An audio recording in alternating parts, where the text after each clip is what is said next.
Bonjour et bienvenue dans cette nouvelle vidéo O2Switch. Aujourd'hui, nous allons voir comment configurer une adresse de messagerie dans le client Outlook.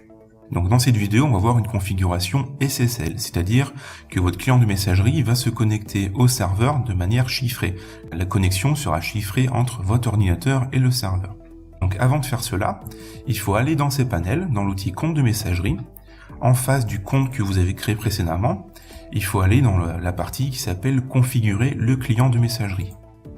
Dans cette partie-là, il faut noter l'adresse du serveur, qui est une adresse de serveur qui se termine par o2switch.net. Dans mon cas, le nom du serveur est flexo.o2switch.net. Dans votre cas, ça peut varier, mais c'est toujours .o2switch.net. Donc ça, il faut noter ça quelque part, ça sera utile pour plus tard. Ensuite, on va dans Outlook. Donc dans mon cas, j'ai Outlook 2016. Si vous avez une version différente de Outlook, normalement ce tutoriel convient aussi. La seule différence est au début. Dans les versions récentes d'Outlook, pour ajouter un compte de messagerie, il faut aller dans Fichier, Ajouter un compte. Dans les versions plus anciennes d'Outlook, vous avez un menu avec Outils, Compte, et avec la possibilité d'ajouter un compte. Après, les menus restent identiques. Donc dans mon cas, je vais choisir une configuration manuelle, en POP ou en IMAP. Donc moi je configurerai Outlook en IMAP. Je vous recommande de rester en IMAP si vous avez plusieurs appareils à synchroniser. Si vous avez un téléphone, un ordinateur avec votre messagerie dessus, l'IMAP sera le plus adapté.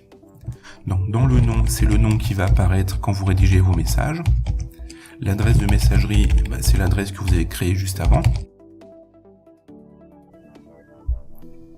Dans le serveur entrant et sortant, c'est l'information qu'on a récupérée précédemment, c'est-à-dire le nom du serveur. Dans mon cas, c'est flexo.o2switch.net. Vérifiez bien de votre côté, c'est pas forcément ça pour vous. J'indique le mot de passe de la messagerie. Si vous avez un doute sur le mot de passe, je vous recommande d'aller dans ces panels, le régénérer pour être sûr que vous utilisez le bon mot de passe. Ensuite, on va dans les paramètres supplémentaires. Dans serveur sortant, on coche la case « Mon serveur requiert une authentification ».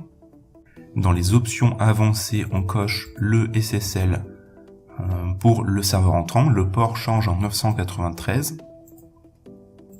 Dans le serveur sortant, on coche aussi le SSL. Par contre, le port change pas tout seul, donc il faut mettre le port 465. On valide. On fait suivant. Donc là, Outlook est en train de tester les paramètres de messagerie.